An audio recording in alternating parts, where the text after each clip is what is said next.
listening to the Budget Overland podcast, where we talk everything overlanding, have guests on regularly, and even have a bonus show on Mondays called Overland Shenanigans, which it's like it sounds, a bunch of shenanigans. Stick around, see who's on today's episode.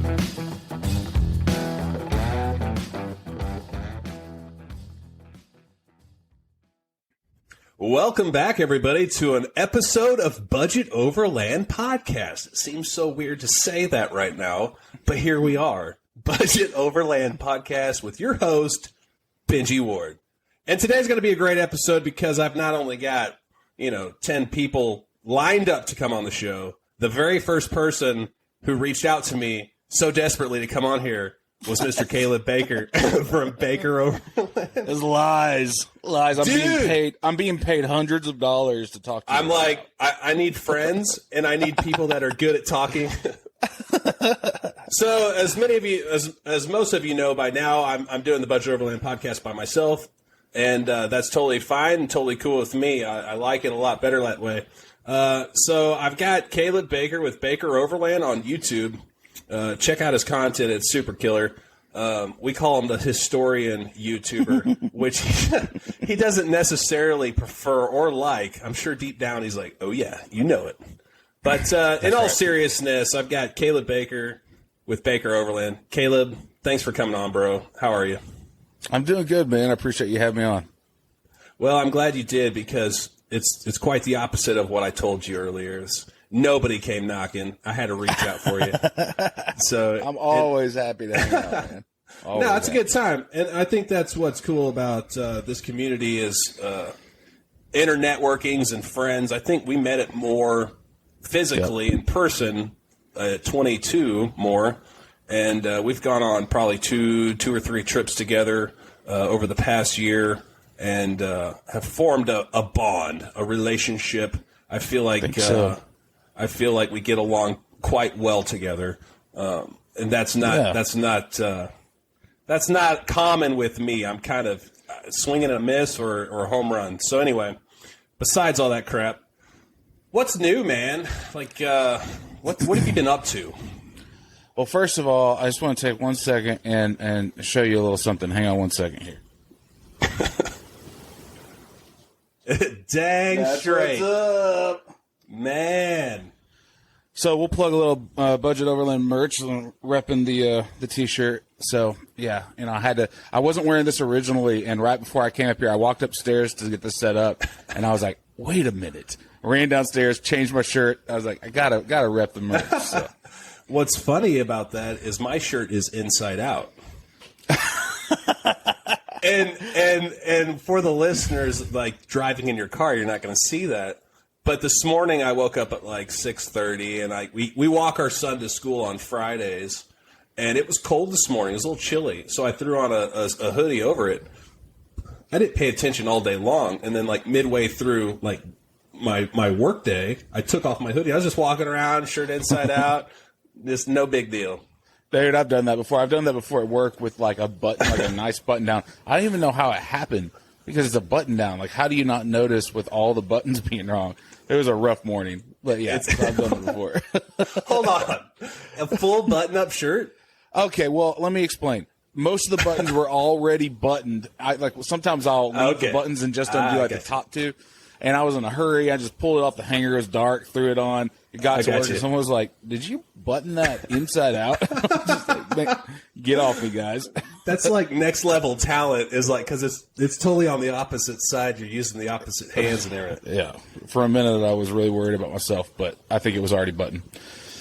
And I also just realized when I showed off my shirt, like the majority of your audience listens via podcast. It's just going to be a bunch of silence, which is kind of hilarious.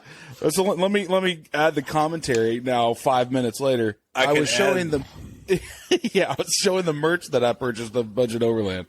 That's hilarious. That's not what I wanted to do, but I can't scroll up because this is a new. We're professionals, ladies and gentlemen. We're having a good time. That's right. We're having a good time. So, in the last year since I've met you, say more 22, and more 23 is literally right around the corner. And by the time this airs, more 23 probably would have happened. Are there any changes, insights, or goals that you're anticipating for 23? If we have this discussion a year from now, what's a takeaway from 22 that you're like trying to amplify or push more content or anything like that? What's 23 going to bring us from Baker Overland? Great question. So ever since I'm a little over a year. A year in. More last year I was 6 months into the YouTube channel. So this year what is that? Year is 6 months basically. Mm-hmm. And I feel like I spent the first year of developing my content by just throwing everything at the wall to see what stuck, and not really having a style, not really having basically just trying to imitate everything that I saw everybody else doing. And over that first year, it was kind of like, I think I kind of honed in and found, everyone's kind of got their niche, kind of like what they do, their style, their whatever. It just took me a while to figure out like what I was doing. And anyways, over that year, I think I really kind of found what I like. And that's why you guys all jokingly call me the historian. But the truth is, I just really like that story, like getting out in the woods and camping, but with like an agenda. Like we're going to go try to find a thing, or we're going to go tell somebody's story from the area, or, something like that. So as I've kind of distilled all that nonsense that I did early on down into what I think makes what the content that I'm trying to generate maybe a little bit unique. So now that I kind of have that foundation or that idea or whatever you want to call it, my plan going forward is just to lean into it real heavy, and do more of that kind of stuff. So when did you discover that, hey, I'm onto something, or this is my fit? This is my jam. Like, when was that moment? It was kind of a hybrid of doing something that I got excited about, and then also getting user feedback. People tell you it's kind of obvious when you drop something and you don't get hardly any views, and there's not a whole lot of people talking about what they liked or didn't like. It makes it clear that this was kind of a swing and a miss. But then when I started exploring these stories, it started picking up. Again, I'm a baby channel. I'm not like sure. But from my standpoint, more last year, I had 180 subs. Mm-hmm. And I was doing basically what everybody else was doing. It was just like GoPro mounted to the roof rack, wheeling around, basically a half-hour stuff with no editing. And it was like nobody cared about that. You know what I mean? It was just – and so I remember in one video, at the end of the video, at the last 5 minutes, I did some voiceover kind of wrapping up the trip. And there was 5 or 6 comments that were just like, dude, I love that little story at the end. Maybe next time edit out all the other stuff and just give us that. And that's when I was like, okay, well, let's start focusing on that. And and as that's happened from more last year to now more this year, I feel like, I don't know, I just feel a lot more confident, maybe is the word, in what I'm doing. That's a good term. And also going into more, for last year, it was my first time going to more as a podcaster / entry-level YouTuber. And I'm still very much, we're both very humbly acknowledging we're nobody, but we're doing stuff that's fun. We're not 50,000 people, whatever. So for last year, just reflecting, going into more, I was like, okay, it's nobody knows who I am. I've got this bar I've set for myself to at least explain or show or promote who Budget Overland is. Mm-hmm. And that all just backfired. It was all totally different. But not to go down that rabbit hole. But for this year, it's I've got listeners. I've got people who have commented or messaged me. I feel a connection with people, although they're from, 2 or 3 states away. They're going to be back at more, and then I could, meet them in person. I just love how this community over different communities is, I don't know, it's out. It's really cool. It's a positive community. And from going from, I'm just a nobody, and then we're still not that much greater.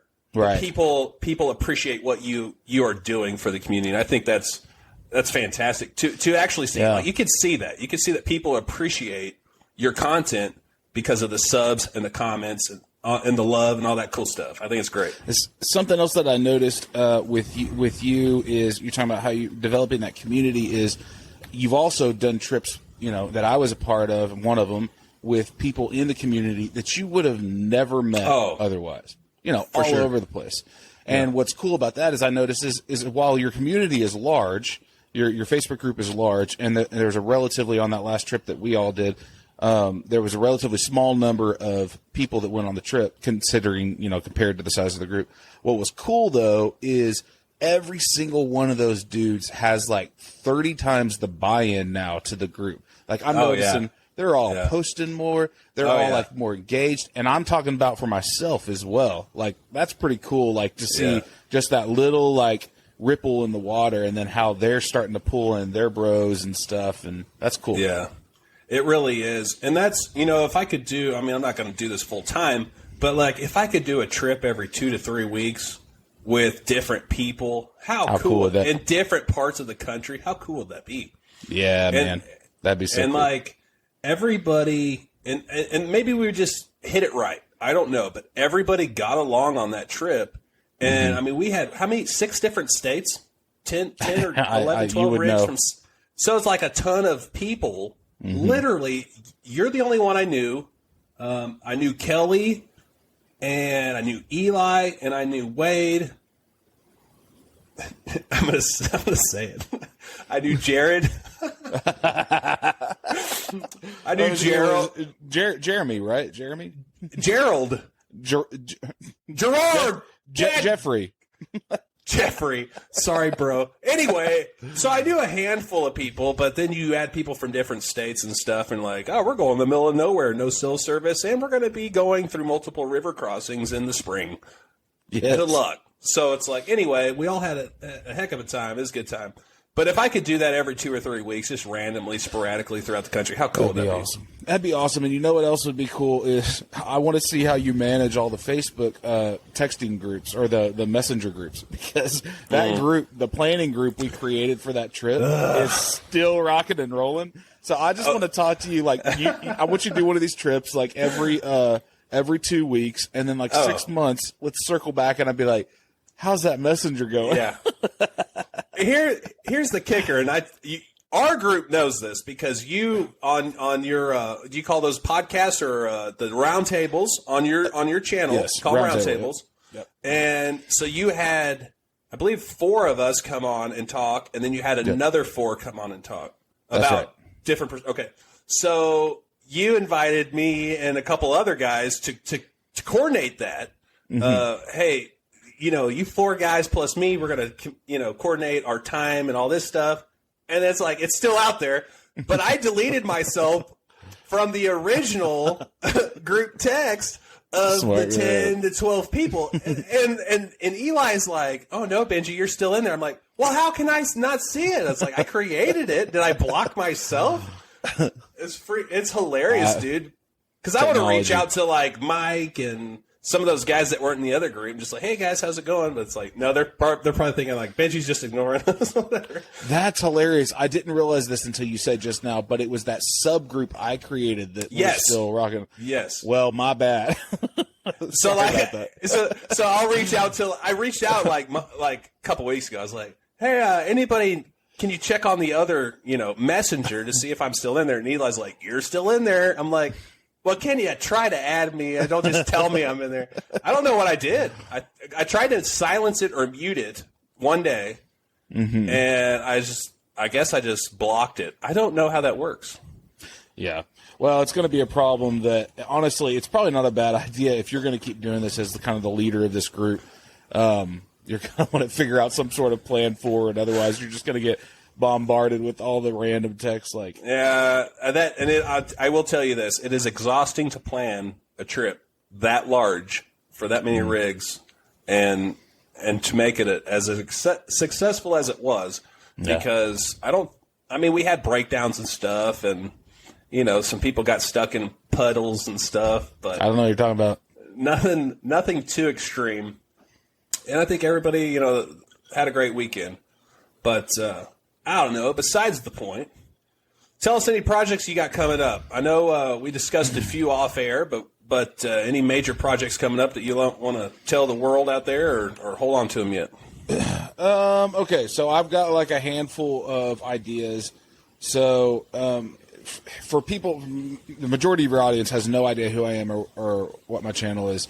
So if I talk about like I want to do a sequel to another video, it's not going to make any sense to you guys. But I will say this. So I've got a couple of videos where we are hunting for guys that passed away in the early to mid 1800s in the Ozark National Forest, and they have marked graves, but it's not a part of a cemetery. And for some reason, I heard this story. Clay Newcomb, if you guys don't know who he is, look him up. He's a part of the Meat Eater organization, the show Meat Eater on Netflix. Lives just down south of me in West Fork, and he's a bear hunter. He like does crazy cool stuff. Like he made a Folsom Point arrowhead with a wooden arrow and killed a black bear in the Ozark National Forest with it. He's just a cool dude. And so he told this story about this guy in the early 1800s that was killed by bears. He was hunting bears and tried to save his dogs, got killed by it. So we've been looking for this guy's grave forever. I've only put together one video of it, but I'm like, I don't know why. I'm just like mildly obsessed with finding it. And so the guy that put me onto Clay's podcast, which is called Bear Grease, by the way, y'all check it out. Even if you're not hunters, I'm not a big hunter, but I still love it. But he put me onto it, and so I told him, hey, when we go back out here, and we're going to go looking again because we have some new information about where he may be buried, I said, I want you to be a part of it. And so he's like totally gung-ho. Well, you know, life happens, and his wife had a baby, inconveniently for me, and so I'm waiting for him to get the green light to abandon his wife and child so he can go back out there. So that's on the horizon. We've got this really cool Indian burial site in a cave I want to go explore. I think I told you a little bit about that, Benji. And then there's a video that I'm actually shooting this weekend. By the time this airs, it will already have come out. But I'm still not going to say what it is because it's not mine to tell. I'm shooting it for a friend. Nice. So, anyways, y'all check out Jacob Biddle's channel and look at his recent video if you want to know what I'm talking about. Nice. So yeah, always got something cooking. So the cool thing about your channel that I'm drawn to, which I'm sure a lot of people are drawn to, is the history of. And I know we're going to say history because that's what it is. So in 50 years, in 100 years, you and I are history. Right. Are people going to be looking for our gravestones? Are they going to be trying to – I doubt it. I highly doubt it. Sure. So for that one in however much, you want to say 1 in a billion, sure. You know, by the time all the population, all that stuff, people have died since then, you're looking for that one guy's marker in the Ozark National Forest. And to say that – you followed cookie and breadcrumbs and documentation, and you put all that together yourself to find that. How cool is that? Who wouldn't want to be a part of that? I know. I just think it would be so cool. And it's not like it's a registered name in a graveyard. Because I know you can look up information. Yes. That's what makes it tricky. And it's not even a traditional headstone. It's a rock that has an E etched in it by Indians. I'm just like, this is too cool to me. I gotta find this. How cool is that? Yeah. Okay, so with your contacts and the last previous person who have seen this marker, how long ago was that they've seen it physically? So Clay has seen it, and Clay did a story on it. The guy that told Clay where it was an old man that lived in the town of Combs. I don't know if you're familiar. It's a north.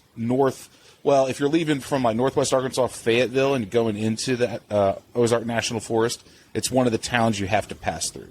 Little town. I mean, unless you're paying attention, you won't even know you passed through it. Yeah. But Clay met an older guy that lived in the town of Combs, and the guy told him where it was and took him to see it and showed it to him. Well, that guy passed away.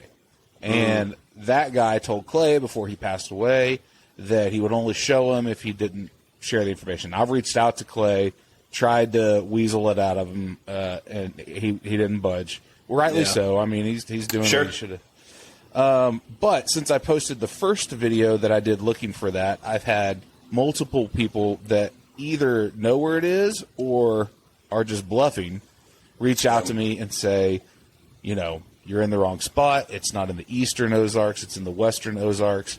We know the elevation was high enough. Yep. It's in the western side. We know that. So in the Ozarks, there's 2 hurricane creeks. There's the Hurricane Creek out on the east, which Benji, you and I have crossed over, where we camped on the first night I joined you on that trip, on that water, that spot I took you. That's the Piney, but right north of that, the hurricane feeds into it. Wow. And so that's the hurricane I had been searching on, but the actual hurricane is one that runs parallel to Frog Bayou, which is on the far west side. And so we know, the guy reached out to me and he said, you're on the wrong hurricane. It's on the west side. Look at a topo map. Look at the elevation. It's a spot that overlooks the hurricane, south of Frog Bayou, north of Hurricane Creek. So I've got it kind of narrowed down. Nice. And then it's just going to go out and look at every rock. Okay, so here's another question. We're in spring right now, early spring. Yeah, I know where you're going. Yeah, you're going to blink your eye, and that's going to be full foliage everywhere. Are you going to wait till fall to execute this, or what? All right. So my plan was to have already gone out by now. But like I said, a good friend, he had the blessing of life delivered to his family. So can't say anything negative about that. Happy for him. I just, am just wanting to wring his neck is all. No, that was the plan, and at this point, I talked to him actually. He's heading out to go turkey hunting this weekend, and I told him, I'm like, man, we've got like maybe 2-3 weeks left. If you're going to be part of this, it's got to make it happen. So, if we got to it before summer, it's likely in the pipe, fixing to come out of my channel by the time this podcast comes out. Otherwise, we'll have to wait until the fall. All right, nice, man. Cliffhanger. So reverting back to like what we were talking about earlier is like the early settlers, the early manly men that would just, what would you call that? Well, there's a word for it. Just bushwhacking through the Ozarks. Yeah, that's a good word. So we've been through some thick trails together, and you're going up, down, up, down, up, down. But we're on a road. We're on a Forest Service road. We're on a trail. And yes, there's down trees, big boulders. And we always, and I think it's, with the right company, you get put in perspective real quick. Could you imagine being out here in the middle of whenever we were out there in we've been out there in December. We've been out there in the winter months. Yeah. And climbing up and down those hills. If you were physically doing that with a pack, and you're not carrying a lot, just your minimum just to survive. If you were going a week, you're out there just burning calories up and down. Oh, yeah. And what you would encounter back in the day when, there was a lot more plentiful wildlife and predators, in the area. Could you imagine that? And I think that's what's fun, like for me, like going with you and other like-minded people, is just reflecting on the past. I love it. I mean, we can complain right now, the Wi-Fi's out, what's going to happen? Oh, no, my ice cube machine, it's screwed up. It's like, buddy, go back in the day, hike in some leather boots with no socks and wool clothing and be drenched to the bone in the middle of July, August, and tell me how bad your life is. Oh, man. Have you seen the movie The Revenant? I love it, yeah. Oh, it's incredible. Okay, so about Hugh Glass, if you guys, the people listening to this haven't seen it, definitely check it out. But I was watching that, and that's one of those perspective, checks for me. Yeah. Because it's, like you said, these dudes in, soaking wet, leather boots. Their feet were torn to shreds, hiking up the side. So I looked up some of the history on that after I watched the movie, because I was just like, I got to know how much of this is BS and how much is legit. So there was just to give some context, there was this obsession with beaver hats in Europe during that time. And so our government, because it was beneficial to us, put all these groups together to say, we want you guys to go get beaver pelts, and they're going to pay you $200 for 3 months of work which doesn't sound like a lot, but back then the average person was only earning around $100 to $150 if they're doing good a year. So it was almost 2 years of income for a lot of these guys for 3 months of work, 100 men, and they were going to go collect beaver pelts, ship them back.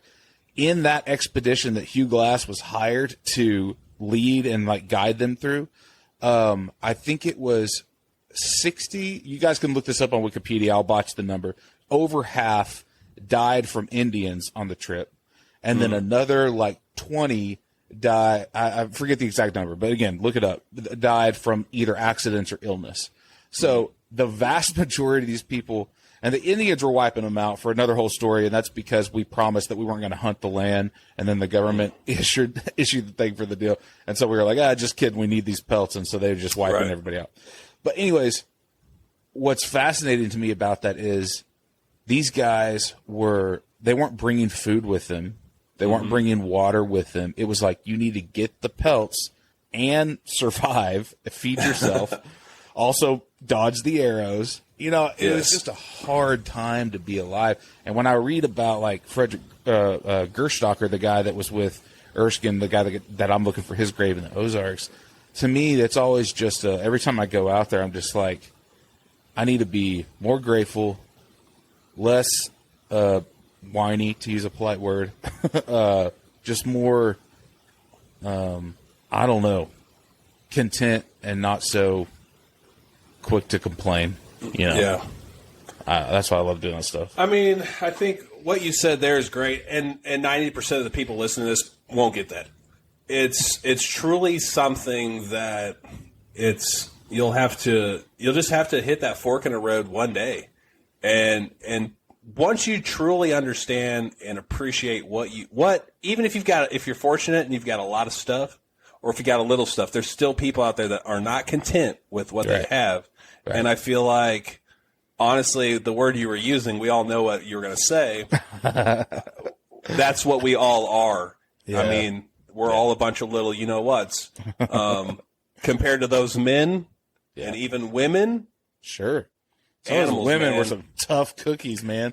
They're like popping babies out and back in the field, harvesting crops. Like, yeah, I mean, we are spoiled rotten. But, I mean, we're going off track here a little bit. But anyway, I think that stuff's great to talk about. I think that's what drives us to Overland, quote unquote. It's still kind of like the final frontier. That's like what I'm drawn to is the adventure, being out in the middle of wilderness, surviving. You know, even though we've got all the cool gadgets, we got fridges, we've got power banks, we got all this stuff. But when you're out in nature, camping in the middle of the Ozarks or wherever we go, if you can have some sort of independency or some sort of gratitude for what you have, it for me at least. I mean, some people might be on some people might go camping and get pissed drunk and whatever, you know, raise a fuss. Sure. But for me, it's a good positive escape from reality. When I'm out there camping, I'm just like, I'm at one with God. I'm at one with nature. I'm at one with myself. I don't have anything to worry about. And I think that's a big draw for a lot of people. And, I mean, we're all on different chapters and pages of this thing called overlanding. And for people that – I'm going off here. But for people that always have to define what overlanding is, find a new hobby. This one's not for you. We're not defined to a word. Right. You know what I'm saying? Yeah. I mean, there's like 50 billion different reasons or word or descriptions of overlanding. It's a cool name. Who cares? Car camping, RVing, whatever you want to call it, schoolies. It doesn't matter. I think we all have this one purpose in life, and we're all on different chapters and pages of life. Yeah. Not to go down a temper tantrum or all this definitive stuff, but what draws you, Caleb Baker, to overlanding? Without calling it overlanding, whatever you want to call it. Man, I think that – so I want to just briefly push back on one little thing you said, and I think I heard it one way. So you mentioned like escape from reality. For me, sometimes, because I work on a computer, I do a lot of stuff in we work for a marketing agency and do app and web development, and a lot of times I get so sucked into that I forget that like real life is like relationship, family, friends, the outdoors, creation, and I'm just like sucked into my computer. So like for me, the reason I started doing this stuff was I was talking about like I stare at screens all the time. And when I got out on the weekend, I'm like, oh yeah, like I'm a human being. And this is like, we've got this beautiful world around us that like nobody had screens forever. And like, when we look at like the course of human history, where a lot of us spend a big chunk of our day in now, which is just a blip on the radar, you know? So I think it's the recharge, it's the challenge, it's the memories. When I come back from an overlanding trip, I just feel like alive, you know? And I think that's it for me. Going back into like the recharge and all of that stuff. Yes, it feels good. Let's shift gears a little bit. Is overlanding restricted on time? Or do you have to travel for multiple days to be a quote-unquote overlander?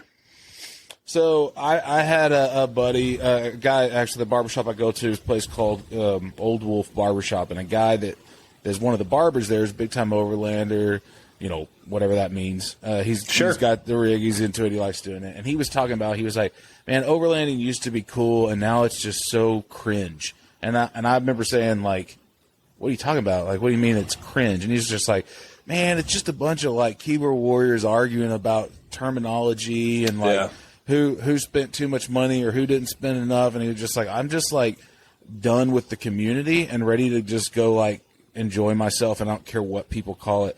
And I felt kind of bad for him because I haven't got sucked into it at that level yet where I've seen a lot of that negativity. But I know that there's like the stereotypes of everybody that wants to like argue with terminology. And for me, it's just like, go do something and just get out of your house, go do something. Like, what? Why do you care? Like, I don't know. So here, I'll give you the answer, the sarcastic answer, and this is, take it for a grain of salt. So the people that want to B&M about, oh, that's not overlanding. They've probably sold all their contents and they're living full time in their vehicle, so they might have regret and be like, oh, you know, I'm an overlander because of it. It doesn't matter. The other people might be like, oh, I've been car camping my whole life and all this. And I've argued on, not argued, but I've stated my opinion is like, this technology wasn't around in 1970, 1980. Right. This is targeted towards overlanding. Yeah. So to go camping in remote areas and be able to be, I don't know, sufficient enough or reliant on the gear you bring with you to survive, you know, for however many days you want to do. You know, it is what it is. You could beat a dead horses. And I think it's funny. I feel like you and I agree that the word overlanding, and a lot of listeners are probably like, the word overlanding is kind of stupid and it's tossed around a lot. Sure. It's a fun word, but it's an umbrella. It's an umbrella of everyone it's covering. So when we say we're overlanders, it doesn't matter if we go out on a Friday night and come back Sunday morning. I'm overlanding. I am living, surviving out of my vehicle. It doesn't matter if I'm off-roading or down a gravel road. It doesn't matter. I'm overlanding. If you want to take off for a year and go travel the world, you're still overlanding, but you're under the overland umbrella. A lot of people get hung up on that. And I don't know if it's a pissing contest or if it's like they're trying to, like, you know, like a biker club try to beat you in or something. And then the only way to get out is to get humiliated online. You know, it's like, it's stupid. Yeah. But I feel like the majority of us, I feel like we're collaborative, like we're all in this at the same kind of level of whatever. It doesn't matter if you're creating content or showing up to expos or whatever. I think we all get it. We're all adults here. It's like, you don't need to be that 5% that's arguing whether it is or is not overlanding. It reminds me of the comedian, I forget his name, but he does the bit about, well, I went to the moon. He's like, there's always that dude at a party, no matter what story you tell, he's got to one-up the story. And so he's like, so for example, if you're just like, oh man, let me tell you about this crazy, I had like a 4-hour delay on my flight. We were just sitting there on the runway. We didn't. And he's like, oh, that's nothing. Let me tell you about what I've been through.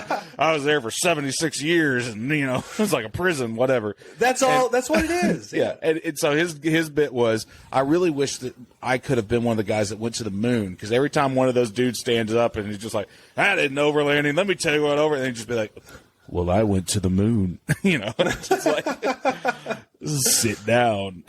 That's about it. Yeah. And what's funny, and we keep referring to this by the time this airs, because we don't know, folks. This is like our first recording on Budget Overland podcast version 2.0.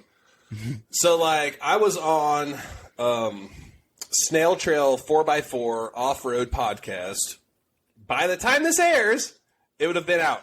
But anyway, those guys are a bunch of hardcore, like, off-roaders, rock crawlers, all that stuff. And we had a debate, and I've been saying this for over a year now. We need to have an episode about overlanding versus off-roading. Well, folks, we finally did it. It'll be on this channel. Stay tuned. But on Snail Trail 4x4 off-road, we had a great discussion about this, and it was very casual. It wasn't like, throwing pitchforks at each other or anything. But here's one thing that I did mention. They said, what is overlanding? Can anybody overland? That's the question. Can anyone overland? I said, yes. They said, well, can anyone off-road? And I said, no. I said, I could overland in a Mini Cooper. You cannot off-road or rock crawl in a Mini Cooper. You have to modify that vehicle to do such things. Does it help? Yes. But is it overlanding? Probably not. And then a side note to that is they were like, well, what if, we take camping gear and all that stuff on a trail and go camping up in the mountains on, through a rock trail? I was like, that's fine. But if you break something, are you like hoping to get home? Or are you hoping to make it down the trail to your to your trailer? Yeah, right. That's another thing. Right. Overlanders, for the most part, have to fix it on the trail and get home to fix it. Yeah. If there is a home, or make it to a shop or whatever. I mean, if there's a situation where there's zero cell service or anything. But that's a good episode. You guys need to go check that out. Those guys are great anyway. I like their podcast anyway. They're primarily focused on Toyota, but fantastic podcast. Good group of guys. As they should be, though. I mean, if we're being real. Absolutely. Well, what else do you want to talk about there, Baker? Oh man, I don't know, dude. What do you have coming up in the pipe? I know that we've both got more. We're going to be doing that, and then in terms of trips, you and I have talked about maybe trying to do something with the families, which I think would be a blast. Yeah. But yeah, what do you got? So here's the deal. We got more, and then we got Bonfire Rendezvous in Arkansas the following weekend, which I plan to be at. Dude, I need to say something about that real quick. And you're not probably going to believe this because I live right here. I've never been to one of the bonfires, ever. Last year was my first one. Because usually for me, the hype is the fall one. It's bigger. You know what I'm saying? Yeah. They got the giveaways and everything. But as far as like last year, I met a couple people, like Taylor and Jacob, and they're all like, oh, yeah, we're going to be down there. I was like, well, I might as well go. So we went down there, and it's beautiful because it's the kickoff to summer. And I know a lot of people joke about seasons in Overland. There's no such thing as an Overland season, but there might be for someone else. My Overland season is fall, winter, and spring. You're not going to find me in the Ozarks in the summer unless it's a fluke and it's like going to be super mild. I don't want to sleep in my sweat. That's insane. And for anybody in the Midwest, I mean, we could all relate. It's muggy. It's humid. Yeah. I mean, you could deal with it with certain things, but like my season doesn't start in the summer. My season's pretty much over late spring. Yeah. Anyway, so we went down there and did all that stuff. And there's so much I like to cram into May, June, July, maybe early July, and that's it. And then like reboot back in September. Yeah. But like it's the kickoff, the bonfire rendezvous. It's the kickoff. That's all it is. And then you meet up back in October for rendezvous in the Ozarks, and it's a fantastic time. I always regret not going to those. And if any of you guys listening haven't been to wherever you are, have events like this and you haven't been to them, I encourage you to. And the reason is, it's a couple points, but the big one is the fact that me and you are talking, Benji, is because we met at a event or an expo. Yeah. The fact that I am out there hanging out with Chris and Jacob and Nick and all those guys that I will with periodically, and it's almost every single one of them. I can't think of one that I didn't meet at some sort of event or expo or and then we all become buds and want to hang out and go explore and kind of have a similar interest. So that I always regret not doing the bonfire. So last year, the reason I didn't go is it was right after I got the Conqueror, and I really wanted to take my family out and kind of put it through the test it out. Test it out. So we were actually camping. We just weren't with the group. So funny enough, like because they were doing road construction down there. I don't know if you remember this, but you guys were like, there was a stop, like, those pop-up stoplights that they put up. Oh, yeah. They were doing that road construction, and you guys were rolling through, and I was like, I barely knew you. Like, I met you at Moore, that was it. And you guys were rolling through. I'm like punching my horn and everything. You're like, probably just a casual way. That's right. Yeah. That's cool. I'd forgotten about that. Yeah, but like, as you were saying, it was like networking. And not, I mean, I'm not 100% an extrovert. I'm not. What? I know it. It's hard to believe. Yeah, look at this, folks. I'm very much so introverted, but like if I'm passionate about something, I'm extroverted. Yeah. I love it. So like More Expo, some people like, I'll be at my booth between 10 and 2. Mm-hmm. No, I'll be out there all freaking day. Come by, talk to me. Let's talk gear. Let's talk whatever you want to talk about. I'm passionate about it. I love it. But like, if I'm like mundane just walking through Walmart, I'm like panic attack. There's too many people here. Get me out of here. But that's like, so funny. I would not have thought I know that. a lot. No, nobody would. Well, but it's funny. So a lot of people that are so I am actually very introverted, but I grew up son of a preacher, grew up in church culture, so like you didn't really have an option. It was just like throw them up on the stage and like don't be awkward. So I didn't really have a choice. So I had to adapt or die.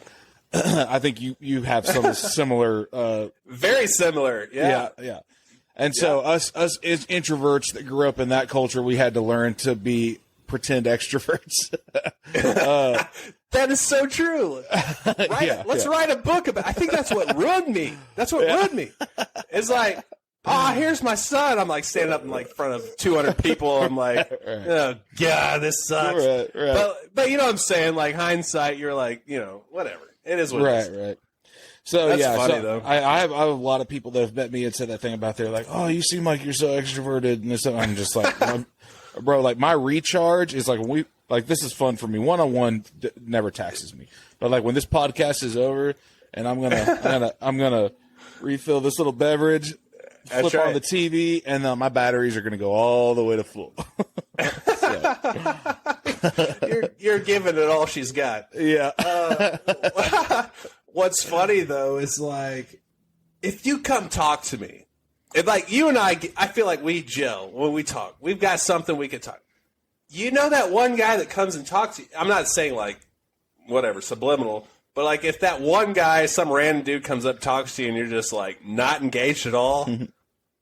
I shut it down, and I'm just like, I walk. I'm just like, I don't know how to compute. I'm like, okay, I'm not interested in what the heck you're trying to say. So if this happened to you at Moore, you're probably boring, and I apologize on your behalf. Maybe come with some better stories. I mean, maybe it's not my fault.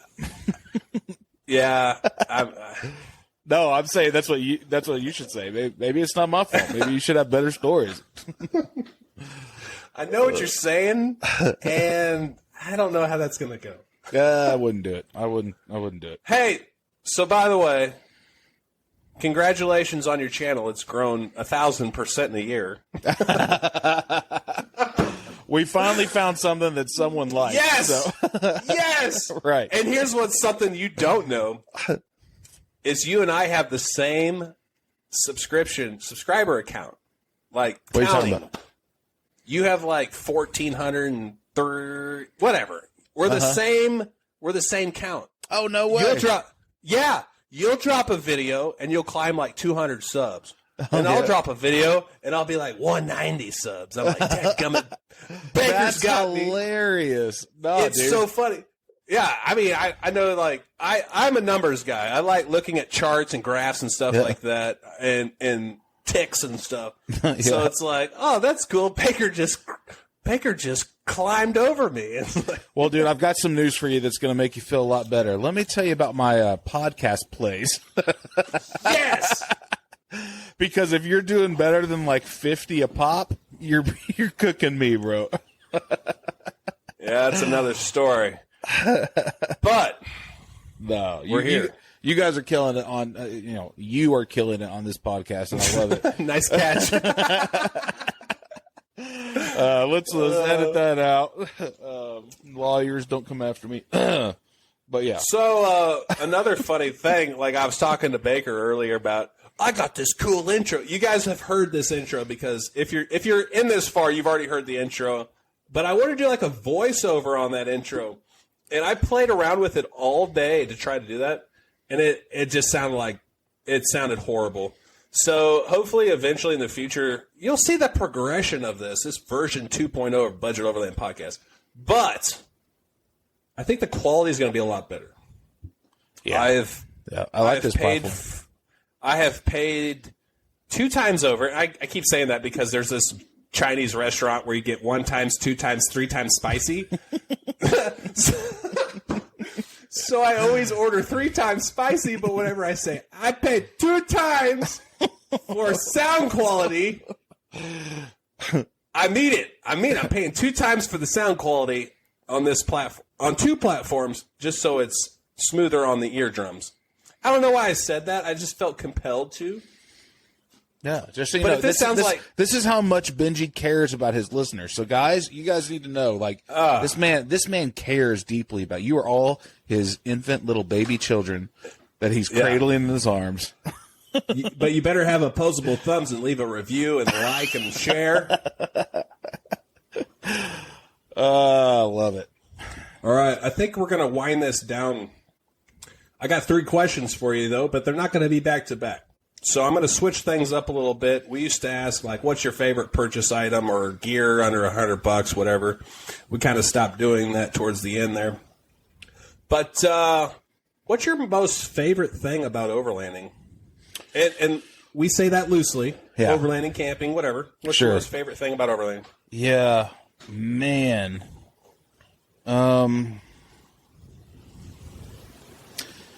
I tell you, probably my favorite thing, and it was not something I anticipated getting into it, because I've always loved camping, always loved the outdoors, grew up doing it, always loved storytelling, always loved reading cool stories about tough dudes doing stuff. All that stuff has always been cool to me. But the thing that I think I found myself most surprised by and most appreciative of is this community. It's the relationships that have been formed through here. A lot of us pulled the plug on our social life in 2020 when COVID hit. And it happened for me. You know, we all went remote work, and a lot of relationships, relationships that were like relationships based off proximity. People that I knew either through church or work or whatever, a lot of that started to dissolve, and it became clear to me that it was relationships that were founded on the convenience of proximity and not a lot more than that. And what I found in this group is like a tribe of people that a lot of them, man, I couldn't disagree with more politically or stylistically on social issues. I mean, a lot of the times we're all on different points of the map. But what I found is like everybody, for the most part, is genuine. They care. They're a loving group of people that are supportive of each other. And I don't know. I think that's not to preach or whatever, but that's the aspects of church that I loved. It's a group of people that didn't necessarily have a lot in common, but they come together and form a community. And for me, it's got to be the community. So whenever you say community, and I see what you're saying, like community is not more, it's not just a word, community. Community is, hey, Johnny needs money for, a tooth to be pulled. Yep. That's dropping your work. That's pulling together money to go get Johnny's tooth pulled. Yep. That's community. That's rivaling. That's riling together to solve a problem. That's community. Community is not like, oh, I live in a town. That's a community. No. Yeah. Let me give a hard example. We were talking today with a group of guys. I won't throw any names out there. It doesn't matter. But there's a group of guys that are trying to plan a trip coming up soon in a couple of weeks. And one of the guys was hesitant because things weren't going so good financially, and he was just like, I don't know if I want to spend the money on gas or food or whatever. And in that text group, in that moment, everybody was just like, food's covered, gas is covered. Yeah. We want you to come, and it's stuff like that. And I see it over and over again with people being like, I'd love to attend this, but whether it's a financial thing or a family thing, I'm going through a tough time. You know what I mean? It's like it's not. It doesn't even have anything to do with overlanding.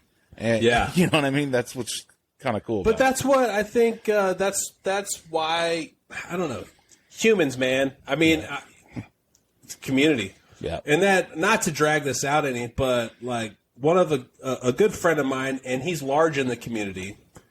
He needed a new motor. I'm not going to drop his name. Yeah.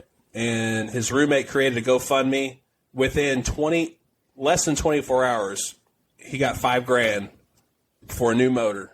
Because of the community. With less than 24 hours, because it was called a pay me forward. Yeah. Because this guy would work on your rig. He would go out and do this work on whatever. Mm-hmm. The community paid it forward because they knew that this man proved himself to do such things. It wasn't just like, I can't make rent this month. I'm going to sit on my butt and play video games. Right. They knew that. I mean, it's not charity. It's a community. So I think that's great that you brought that up and that we clarified that, because a lot of people brush this stuff off as like, it's passive or whatever. No, this is a legit community. Yeah, I think so. I think it's great. So another question is, what is your favorite piece of gear that you've purchased in the past year? The past year. That is just, like, we say the word game changer all the time because there's so much stuff evolving and coming out all the time in the overland world or camping world. What is the most, like, the best piece of gear? There's no budget. What's the best piece of gear you've bought in the last year? Oh, man. The best thing.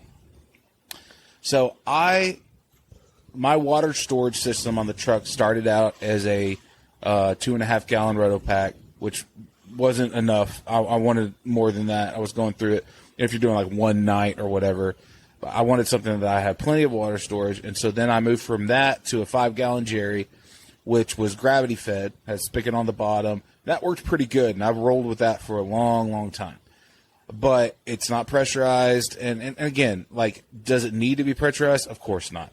But like, there was things about it where it didn't hold quite as much water as I'd want for a 3-day trip.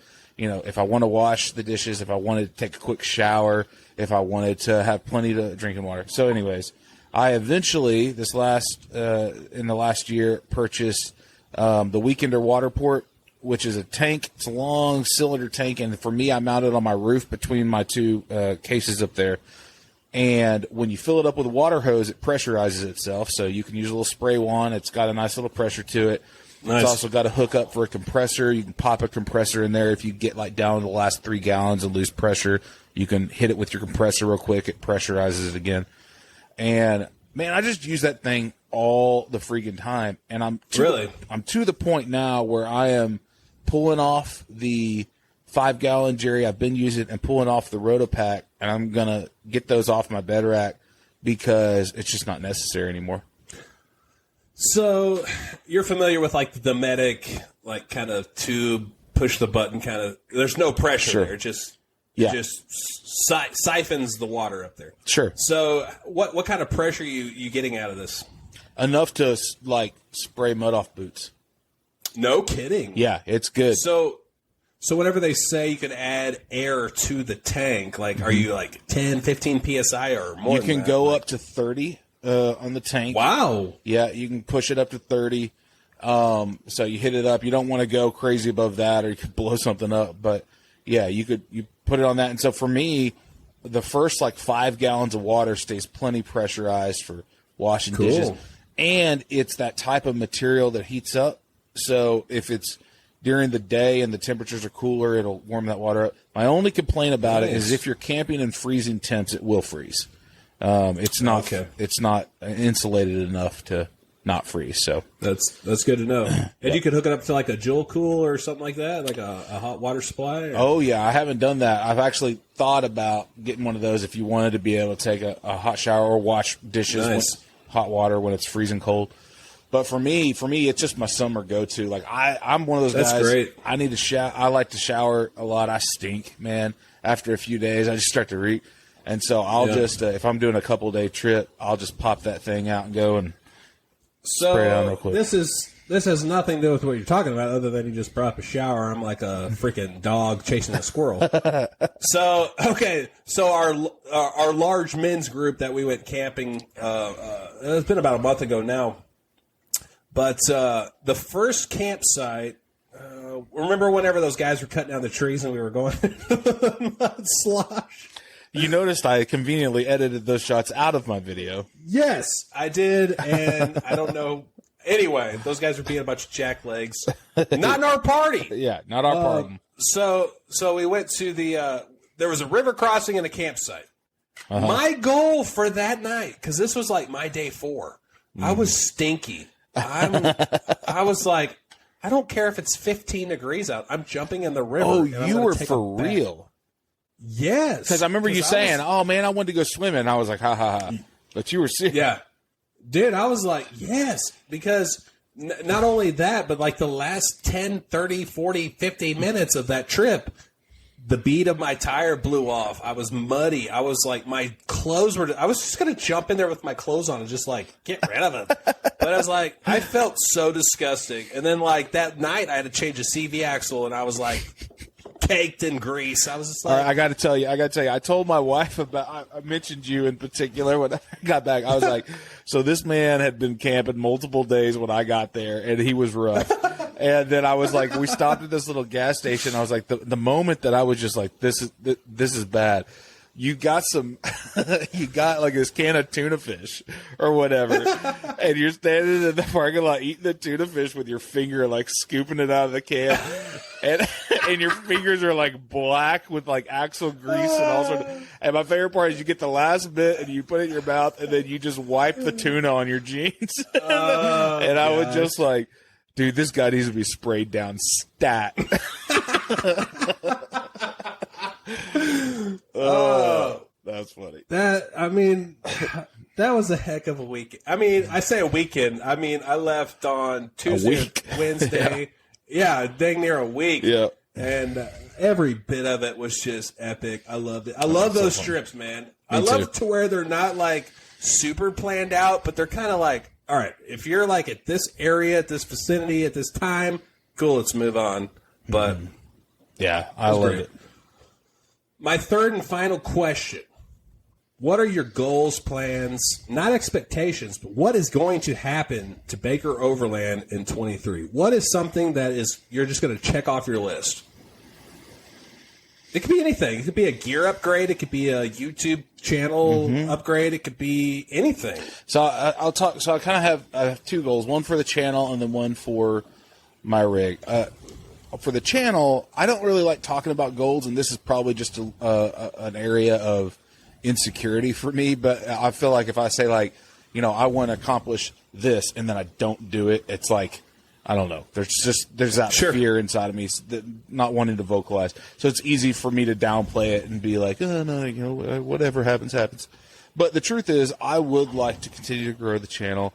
I'd like to monetize, which I haven't done yet. I'm like 1,000 watch hours away So I'd like to do that. I would like to. I will say, you're 1,000 more than me. Oh, okay. Well, there you go. So, and that's a big deal. Like, watch hours are a big deal. People don't realize that.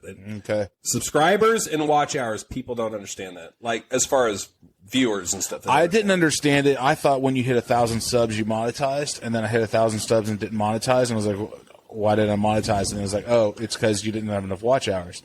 And that's a little bit harder to, I mean, they're both hard to achieve, but so I've just been kind of paying attention to watching that series. So I'd like to see that happen, and I think that will. Yeah. I feel like that's a relatively modest goal if I keep making content. Yeah. I'd also like to break 2,000 subs, and I'd like to, I would like to do some longer format content. What I mean by that is I would really like to do something. You know, I love theatrical type stuff, and not like 3 hours long, but I'd like to do like an hour plus adventure edit. Yeah. So it's going to take like a week of wheeling and do a big video. I think that'd be a lot of fun. Let me know on that one, because I agree, and I don't give zero craps if people like it or not. I think something like that, as long as like you enjoy doing it and it fulfills your inner needs or whatever. Yeah. Do it, man. I'm all about it. And if it doesn't make sense, if somebody skips 15 minutes into the video, it doesn't make sense. It's like, well, you're doing it right. Right. You're documenting it right. I'm not really worried about. I realize that a lot of people are the like short attention spans, but I just think that like doing something long and epic and would just be a blast from a creative standpoint. Right. Let's talk off air about that, because I think it'd be killer. Yeah, it'd be fun. All right, we're literally a minute over 1 hour. Is there any insight, anything you want to leave anybody with? This is your show right now. Do you want to ask me anything? You want to plug anything other than your channels, because we'll plug those also. Sure. Channel, would love you guys to check it out if you haven't seen it. Baker Overland. Just don't spend a lot of time with keyboard warriors. Like we said, we love this community, but there's duds in every community, and there's some people that like to be a buzzkill and drag people down, and don't let that affect you. If somebody's, surround yourself with people that celebrate what you're into, and if they're just gonna talk trash, maybe don't surround yourself with those people. So there's my bits of advice. Check out the channel. I'd love you to see that. It's funny, on TikTok, for whatever reason, that's my biggest platform, which I have no idea why. Really? It doesn't make any sense. I've got like 9,000 subs on TikTok, and I promise I do zero dancing. So if that's what you're hoping for, wow, that's bad news. It's a little more more bacon, less dancing. Do you post regularly on TikTok? Yeah. I try to keep that active. And so more so than Instagram? Pretty similar, but TikTok is pure video. So I only do video. Sure. That's because Instagram wants to turn themselves into TikTok. That's right. But. Yeah. And the truth is, I'm not like super. The TikTok, I had a few videos that did well, and that kind of drove up the subscription over there. But yeah, if you're into TikTok, check it out there. Instagram, cool. YouTube. But the last bit of advice, and this is probably the most important. I'm waiting for it. The more you camp, the less. I'm not doing what you're gonna think. The aliens abduct. No. The actual best piece of advice that I could give you is drink more Bud Heavy and eat more buttery tortillas. I can't even say it because I'll have to bleep it out. All right, guys. Caleb Baker, buddy, I appreciate you so much coming on here. It's been a pleasure. It's been a blast. We'll do. Now we got the giggles. All right, now we'll do this. We'll do this again, and I appreciate you, bro. And to everybody out there, I appreciate you. Hit the like, hit the subscribe, do the reviews, do all that bull crap that I'm not going to follow up on you for. If you actually like the content, we do appreciate you. I'm not some corporate monarchy. We're out here having a good time. All right, guys. Have a good time. See you in the next episode. Cue the music!